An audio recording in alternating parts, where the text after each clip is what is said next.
Buenos días a todos, hermanos. Os invito a abrir vuestras Biblias en Génesis, en el capítulo 11, Génesis 11,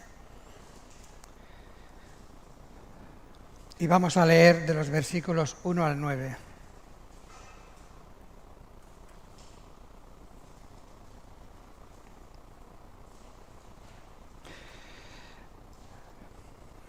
Génesis 11, del 1 al 9. Dice así: tenía entonces toda la tierra una sola lengua y unas mismas palabras.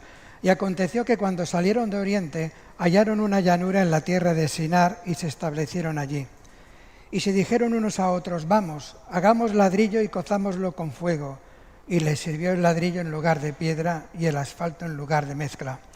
Y dijeron: vamos, edifiquemos una ciudad y una torre, cuya cúspide llegue al cielo, y hagámonos un nombre, por si fuéramos esparcidos sobre la faz de la tierra. Y descendió Jehová para ver la ciudad y la torre que edificaban los hijos de los hombres. Y dijo Jehová: he aquí el pueblo es uno, y todos estos tienen un solo lenguaje, y ha comenzado la obra, y nada les hará desistir ahora de lo que han pensado hacer. Ahora pues, descendamos y confundamos allí su lengua, para que ninguno entienda el habla de su compañero.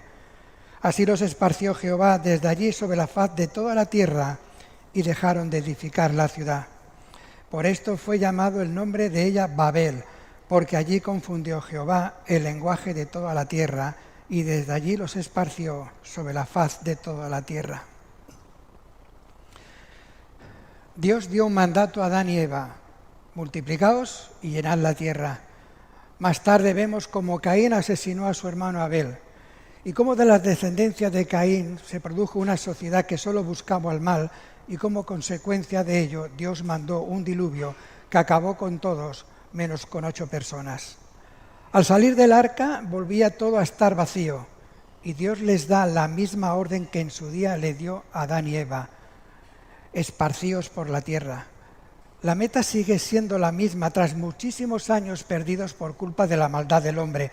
¿Y cómo respondería a todo esto esa sociedad que salía del diluvio? La respuesta la tenemos en la palabra de Dios, porque la Biblia no es una historia antigua.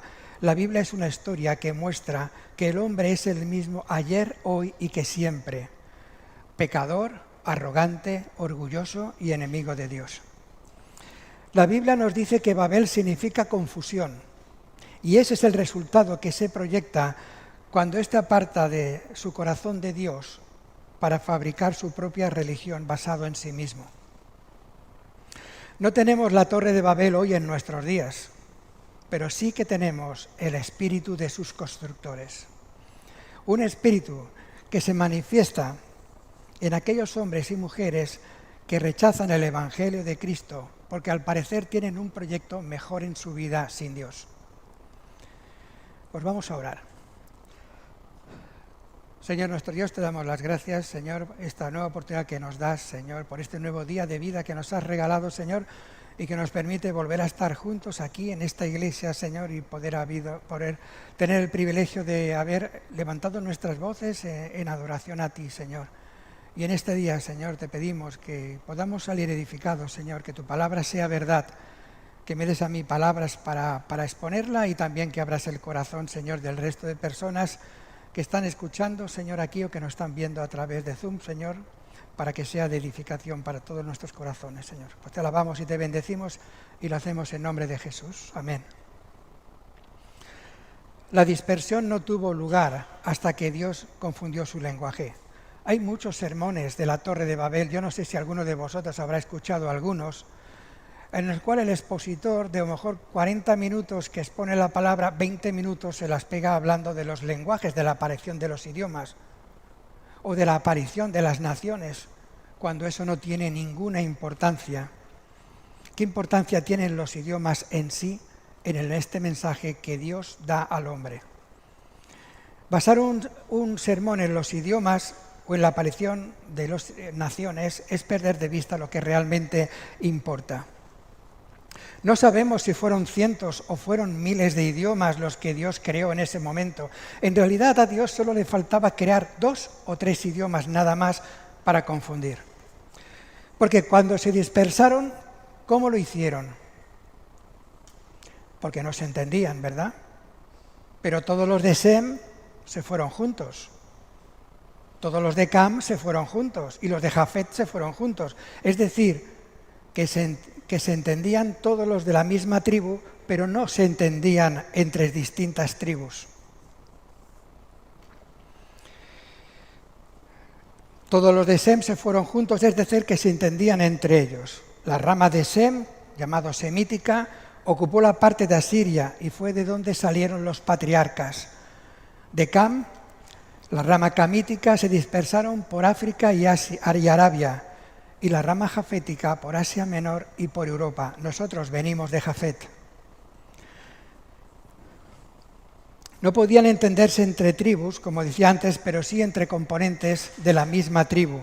La diferencia no está marcada por el idioma, sino por las familias. Porque hay profecías sobre cada linaje que, llegado el momento, debían de cumplirse. De la misma manera que se pierde mucho tiempo en exponer un sermón comparando la Torre de Babel con Pentecostés. ¿Y por qué? Porque en la Torre de Babel no se entendían y en Pentecostés se entendían todos. Y de ahí sacan similitudes para dar un sermón. Lo mismo que basar el sermón en Nimrod, que dicen que fue el primer y verdadero rey que tuvo la historia, que fue el que construyó la Torre de Babel y del que se dicen y se hacen películas, pero la palabra no dice apenas nada de todo esto. Por eso hoy no baso mi sermón en las naciones, ni en Nimrod, ni en los lenguajes, ni en Pentecostés, sino en el corazón que llevó a esas personas a rebelarse contra Dios. Ese es el mensaje importante de Génesis 11 para el hombre. Y si os dais cuenta, siempre en todas las predicaciones acabamos hablando del corazón, porque el corazón es el sino del hombre. Una vez el arca se posó en tierra seca, lo hizo en el monte Ararat. Eso está en Turquía. Ya no eran 8 personas, sino que eran varios miles de personas, porque habían pasado muchos años. Y dice que se dirigieron hacia el oriente, hasta que llegaron a la llanura de Sinar. Esto está entre el Tigris y Éufrates, en la zona que se conoce como Mesopotamia. Mesopotamia es una palabra que significa entre ríos. Sería lo que hoy conocemos como Irak. Y decidieron instalarse allí. Y por cierto, aunque la Torre de Babel siempre quedó en el intento, esa zona de Mesopotamia siempre ha sido símbolo del orgullo y de la depravación humana, albergando las peores civilizaciones de la historia y de las peores ciudades como Nínive y sobre todo Babilonia. Hay pruebas de que una construcción típica de aquellos tiempos posteriores a la Torre de Babel fueron los zigurats. Eran una especie de edificio semi-enrollado sobre sí mismo que tenía muchas rampas y pocas escaleras y que eran muy altas y albergaban un templo en su parte superior. La proeza de esta construcción era la altura, ya que con la tecnología con que se contaba antes era imposible hacer edificaciones muy altas. Las ruinas del zigurat más grande que persiste todavía tiene las ruinas 10 metros de alto de los 96 metros de alto que se calcula que tendría. Tendría, si estuviese entero, una altura de 16 pisos. Esta torre que menciono no es la torre original, sino que fueron sucesivas torres que se pusieron de moda y que hay muchas hoy en día en ruinas en Irak. Fue una construcción típica de los caldeos.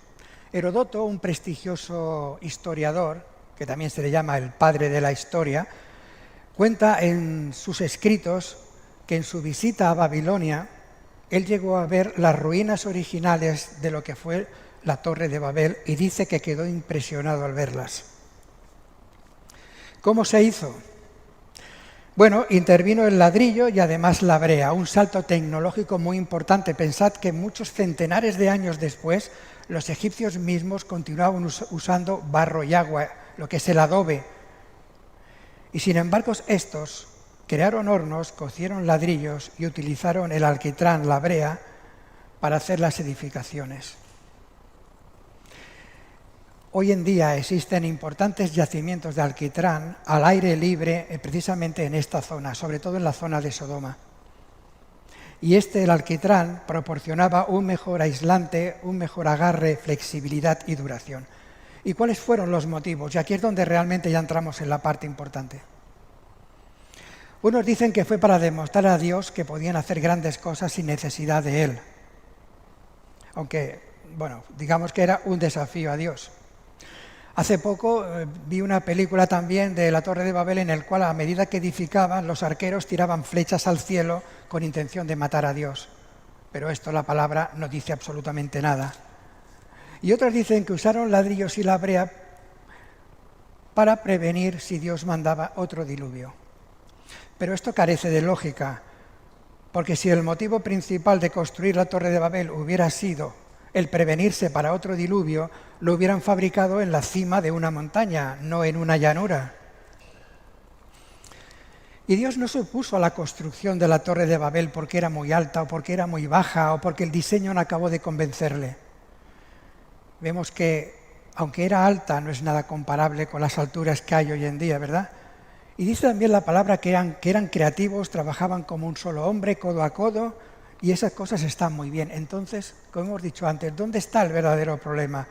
Dios se opuso a la construcción de esta torre por la motivación que había en el corazón de todas aquellas personas que lo estaban fabricando. Dice en el versículo 4, vamos, edifiquemos una ciudad y una torre cuya cúspide llegue al cielo y hagámonos un nombre por si fuéramos esparcidos sobre la faz de toda la tierra. Dios les había mandado precisamente eso, que se esparcieran por la tierra. En el capítulo 9 dice, bendijo Dios a Noé y a sus hijos y les dijo, fructificad, multiplicaos y llenad la tierra. Y ellos se negaban a hacerlo, se negaban a cumplir el mandato de Dios. Dios les dice, esparcíos, y ellos dicen, ni hablar, nos quedamos aquí. La idea de los hombres era afincarse en la tierra que ellos escogieran. De nuevo el hombre pasa de Dios. El motivo por el cual les confundió Dios fue por la rebeldía y por la desobediencia a su palabra. La Torre de Babel nos está hablando de la rebelión del hombre contra Dios. Y nosotros trabajamos muchas veces, no creando una torre, pero sí creando un muro. Intentamos dejar a Dios en el otro lado del mismo. Muchos religiosos dicen, Señor, tú hasta aquí, y a partir de aquí ya me encargo yo, porque por algo es mi vida. Los hombres delante de Dios podemos ser de dos clases. Podemos ser hijos de Dios o podemos ser incrédulos. Y de los incrédulos hay poco que decir. Son pecadores que no han sido regenerados y que por lo tanto están destituidos de la gloria de Dios. Aunque la mayoría de incrédulos piensa que si es que existe Dios, Dios perdonará porque Dios es amor. Fijaos que la gente sí conoce el amor de Dios, pero no se paran a pensar, porque si lo conocieran bien, sabrían que también Dios es santidad y es justicia. Dios es amor e incapaz de condenar, dicen ellos, aunque esto no lo vemos en la palabra, porque la palabra nos dice que no tendrá por inocente al culpable. Cuando Dios creó el universo, estableció un principio para gobernarlo, el principio de autoridad. Dios mismo era la autoridad máxima. Bajo Dios estaban los arcángeles y bajo de cada arcángel había muchos ángeles. Y cuando Dios creó el hombre, este hombre quedó sometido a la autoridad de Dios. Autoridad implica el derecho de gobernar, el derecho de ser obedecido. Toda autoridad pertenece a Dios porque Él es el creador de todas las cosas. Apocalipsis 4:11. Señor, digno eres de recibir la gloria y la honra y el poder, porque tú creaste todas las cosas y por tu voluntad existen y fueron creadas. Dios les dijo a esas 8 personas que se esparcieran por la tierra, pero en la Torre de Babel el gentío ya era enorme. Habían pasado muchos años y muchas generaciones, muchos años desobedeciendo donde colmaron la paciencia de Dios. El castigo de Dios viene muchas veces cuando colmamos esa paciencia de Dios, pero fijaos que aquí en este caso, aun a pesar de eso, Dios actuó con amor porque se limitó tan solo a confundirlos. Y vemos un pueblo que teniéndolo todo lo dejó perder. El orgullo les pudo, No solo no se esparcieron, sino que establecieron en la llanura de Sinar, que estaba el río, se establecieron ahí a orillas del río Éufrates. Les atraía la hermosa ubicación y la fertilidad del terreno, y en ese lugar decidieron construir una ciudad que más adelante se llamaría Babilonia, y en esa una culminación, una torre de tan estupenda altura que fuera la maravilla del mundo, que a pesar de los años siguiera maravillando a la gente, algo parecido a cuando nosotros hoy vemos las pirámides que nos quedamos maravillados. ¿Y qué hay de nosotros? Como decía antes al principio, no construimos la torre de Babel, pero el espíritu de esos constructores está en todos nosotros, hombres y mujeres, por culpa del pecado. Y hacemos torres para provocar a Dios y fabricamos muros con los que limitamos el espíritu de Dios, con los que contristamos su espíritu y con los que intentamos dejar a Dios al otro lado. Se pudiera pensar que últimamente en nuestra iglesia se es demasiado severo, ¿no? Que se dan sermones donde constantemente se están dando exhortaciones, pero es que esto es la garantía para que algún día no echemos los cimientos en la fabricación de una torre de Babel o en la fabricación de un muro que nos separe de Dios. Hay iglesias donde todo lo que se predica es el amor de Dios y lo mucho que nos quiere. ¿Y eso es malo? Claro, por supuesto que no. Pero si no se habla de otra cosa, la iglesia nunca es confrontada, quiero decir. Y la gente sale del culto contenta de sí mismo por lo mucho que le quiere Dios, creándose una falsa sensación de que ya se haya llegado a la meta y de que no hay nada más que hacer. Jesús, en su mensaje a la iglesia de Apocalipsis 2, el mensaje a las iglesias, nos recuerda que es fácil desviarse, porque la degeneración de las iglesias no aparece así de repente, como por arte de magia. Es consecuencia a veces de un proceso muy sutil de los que muchas veces no nos damos ni cuenta, que creyendo que estamos haciendo un servicio a Dios, lo que estamos haciendo es separándonos cada día más. El mensaje a las iglesias nos da una sucesión de 7 iglesias donde están representadas todas las iglesias del mundo a través de la historia, y además lo hace de una manera cronológica donde podemos ver la degeneración que ocurre en una iglesia. Os quiero leer la primera iglesia nada más para ponéroslo como ejemplo. Es la iglesia de Éfeso. Fijaos lo que dice. Esto es el mensaje de Jesús a una iglesia. Dice: yo conozco tus obras y tu arduo trabajo y paciencia, y que no puedes soportar a los malos, y has probado a los que se dicen ser apóstoles y no lo son, y los has hallado mentirosos. Hasta ahí bien, ¿verdad?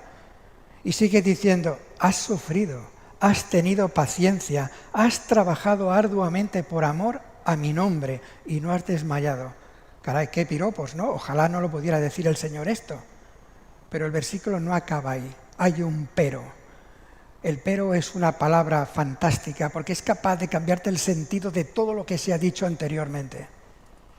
Pero tengo contra ti que has dejado tu primer amor. A la iglesia de Éfeso se le atribuye, junto con la ayuda de Pablo, la creación de todas las iglesias de Asia Menor, que por cierto fueron un montón de ellas. Fue una iglesia que trabajó muchísimo para Dios. Jesús lo reconoce, pero acaba diciendo: has olvidado tu primer amor.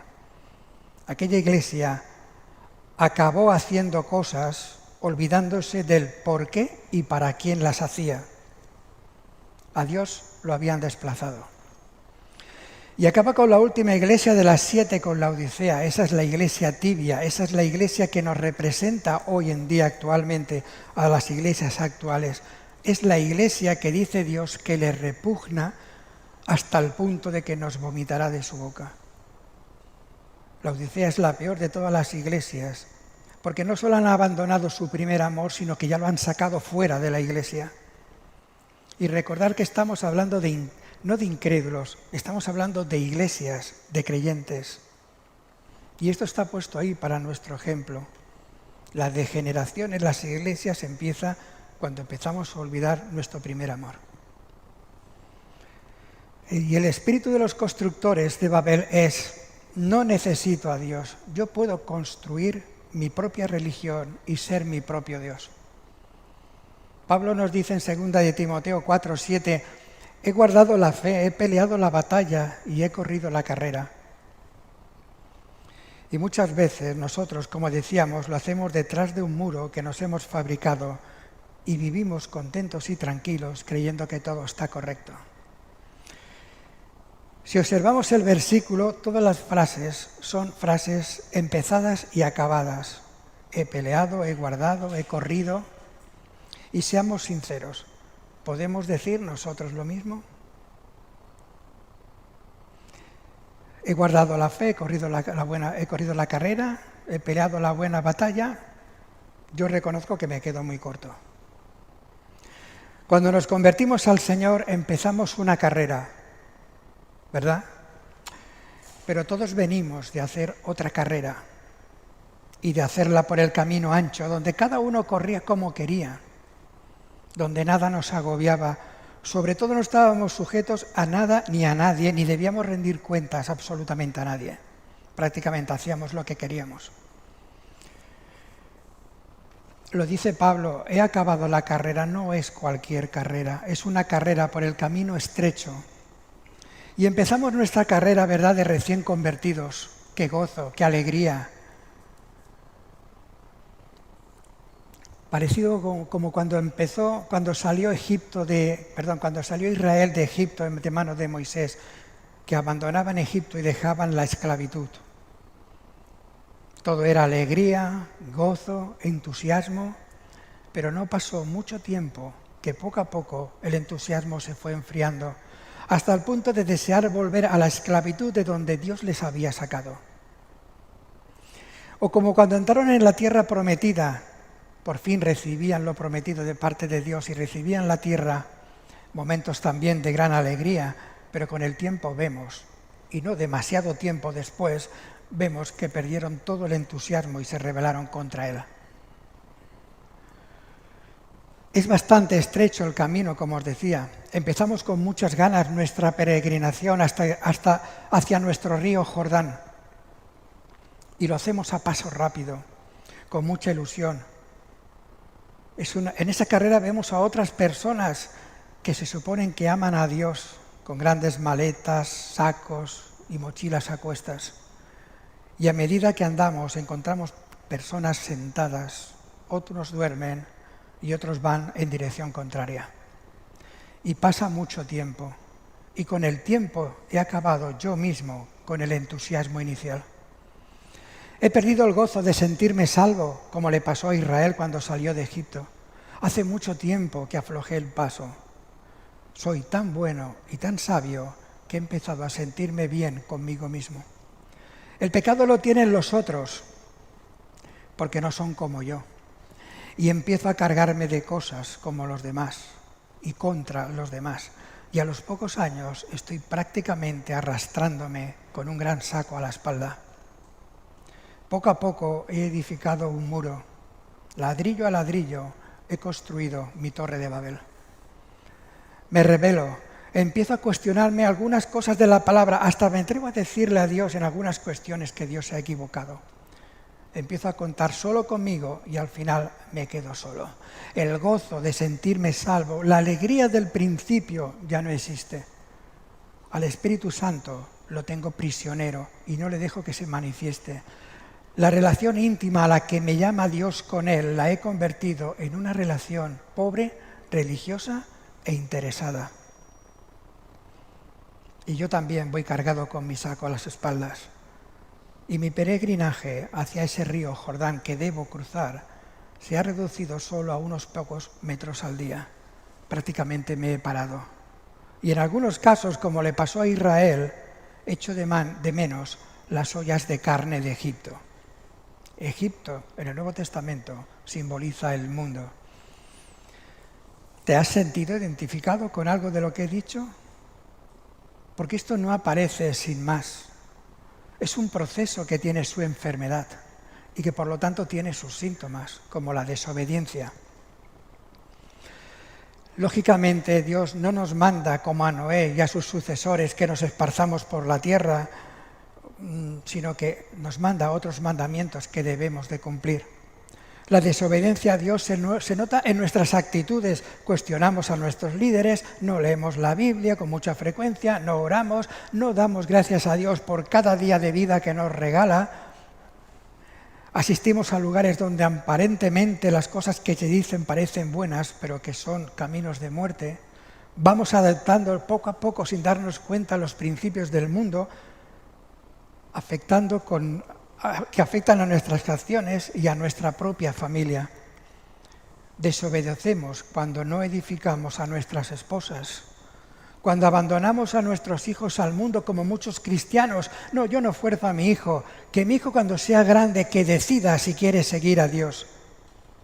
Y eso es desobedecer a Dios, porque Dios, ¿qué nos dice? Proverbios 22:6, instruye al niño en el camino. ¿Por qué? Porque tiene una garantía, porque aun cuando fuere viejo no se apartará de él. Que cumplas esto es una garantía de que algún día tu hijo, tu hija, o tu marido o tu mujer pueda seguir tus pasos y convertirse a Dios. Pero no lo hacemos. Y luego pasamos toda la vida pidiéndole a Dios los miércoles aquí y los jueves en el Vendrell por las familias incompletas, porque Dios arregle las cosas que nosotros en su día ni nos preocupamos ni nos importó.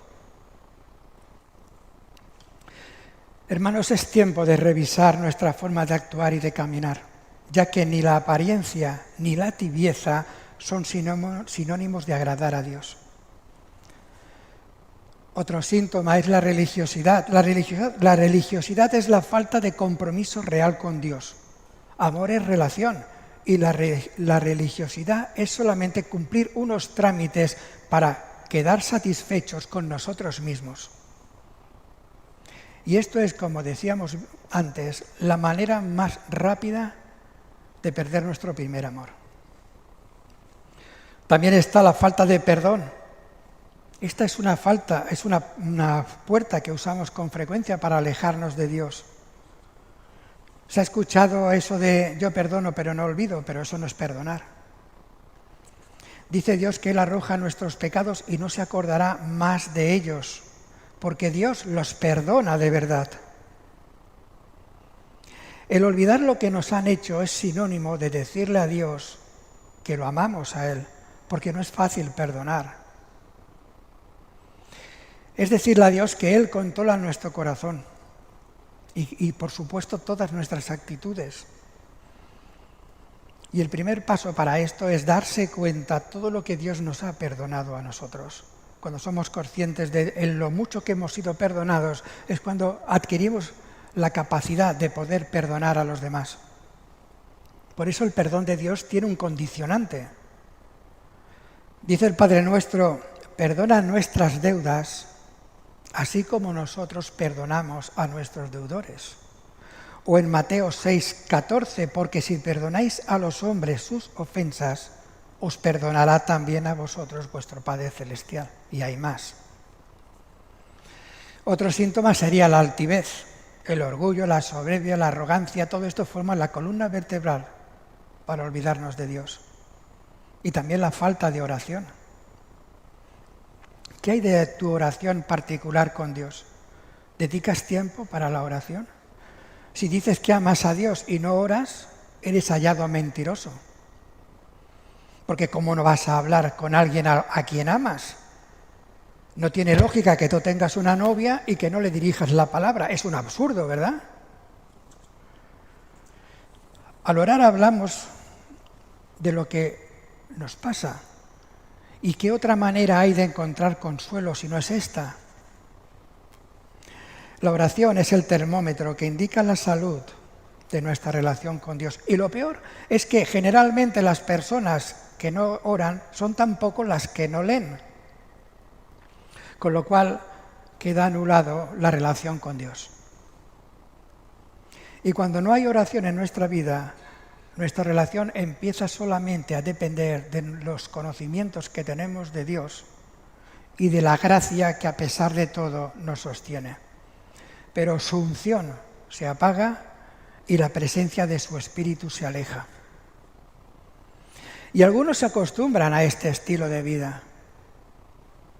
Y lo que un día se comenzó en el Espíritu, se acaba por la carne, como dicen Gálatas. Tan insensatos sois que habiendo comenzado por el Espíritu, ¿acabaréis ahora por la carne?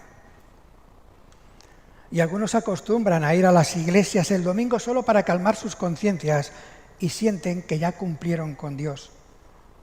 Y poco a poco empiezan a aparecer los síntomas de Éfeso.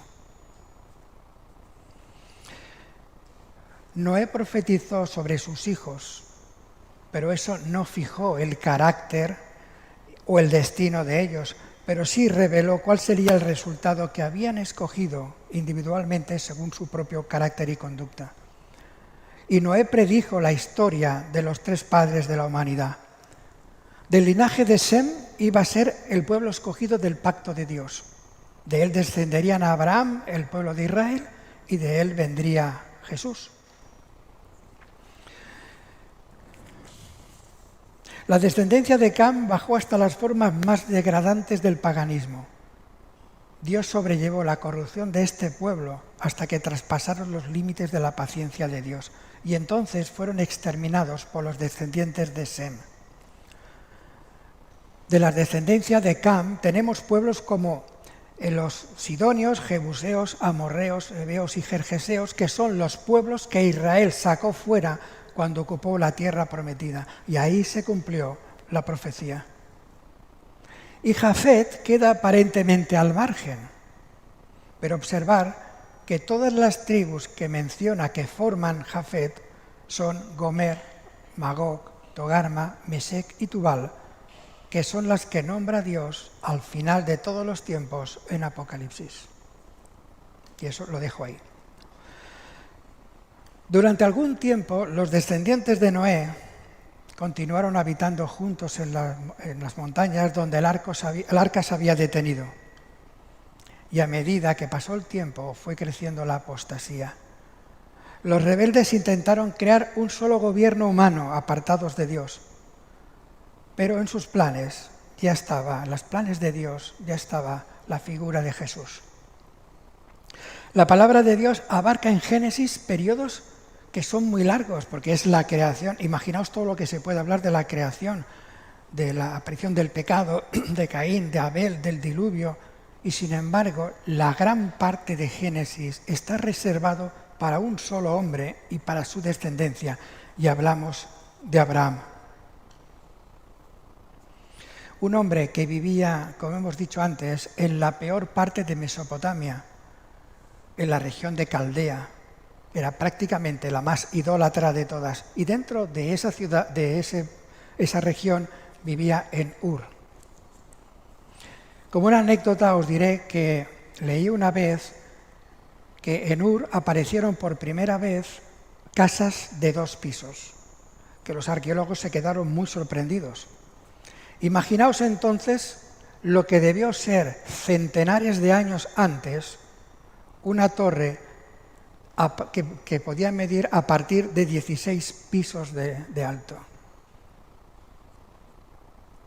Y de este lugar tan depravado es de donde Dios llamó a Abraham. Y nosotros somos como Abraham. Somos invitados a dejar el mundo donde vivimos, en medio de la idolatría de un mundo donde reina la maldad. Eres invitado a salir de tu tierra, de tu zona de confort, a dejar tu parentela hacia una nueva tierra que Él te dirá, una tierra que no conoces, como le sucedió a Abraham. Para llegar tendrás que dejar todo lo que conociste, dejarás a tu padre, a tu madre, a los amigos, tus costumbres, tu casa, tus ídolos. Lo dejamos todo atrás, como Abraham, y peregrinamos buscando esa nueva ciudad, esa nueva tierra que Dios nos ha prometido. Vas a un lugar donde no conoces, donde te lleva como Abraham la fe. Dios le pidió a Abraham que sacrificase a su hijo. En ese peregrinar que comenzaste, Dios no te ha pedido que sacrifiques al tuyo. Pero Dios lo hizo con su hijo, con Jesús, por ti. Y esta vez no hubo un cordero trabado en sus cuernos para ocupar el lugar, sino que Jesús ofreció voluntariamente, ni aceptó ningún sustituto para poderte sustituir a ti, para que encontraras el camino para la tierra prometida. Porque llegará un día, hermanos, en el que vamos a estar delante de Dios, desnudos, con las manos vacías, y si no tenemos a Jesús, no tenemos absolutamente nada. Por suerte para nosotros, la gracia de Dios está en el otro lado de la balanza. Y voy acabando. Los que no creen en Dios, casi en su totalidad, no creen por dos motivos. O bien porque la maldad del hombre es un problema en el mundo donde nadie ve a Dios, o por el testimonio de personas que dicen creer en Dios, pero que no reflejan ninguna diferencia. La maldad de hoy impera por todos los sitios. No hay piedad, no hay escrúpulos, la historia de la humanidad se cuenta por batallas y por guerras, el bien no es una noticia, y en un mundo así parece que Dios está ausente. Pero el Señor prometió que volvería y lo hará en el momento que Él tenga determinado. Descenderá como dijo que hizo en la Torre de Babel, y habrá llegado el momento de la ira y de dar retribución a cada uno. La venida de Cristo será repentina y sorpresiva. No habrá oportunidad ni reflexión tardía ni arrepentimiento de último momento. Solo tener a Jesús determinará dónde vamos a tener nuestro destino eterno. Por eso, si eres consciente de estar poniendo los cimientos para una torre de Babel, echa marcha atrás y edifica, pero para vida eterna. El Señor lo dice, velad. Dice que Dios los confundió, pero como dice Daniel, en los últimos tiempos vendrá Jesús y dará confusión eterna a todos aquellos que no creyeron en Él. Dice el Señor, velad pues, porque no tenéis idea ni del día ni la hora en que yo voy a venir. Y Dios no lo quiera, pero muchos de nosotros podemos estar a 5 minutos de estar en la presencia de Dios. Por eso dice el Señor, velad. Pues vamos a orar. Señor, gracias por este tiempo que nos has dado, Señor, y de poder reflexionar sobre esto, Señor. Porque los hombres somos, Señor, como 2 gotas de agua. No somos diferentes a aquellos hombres que se rebelaron contra ti, Señor. Somos seres de costumbres dados a buscar lo fácil y a convertirlo todo en cotidiano, Señor, y a no darnos cuenta, Señor. Por eso ayúdanos a discernir cómo somos y lo que estamos haciendo y viviendo, Señor, que podamos reflejarte a ti ante todos los hombres, Señor. Y te lo pedimos todo en nombre de Jesús. Amén.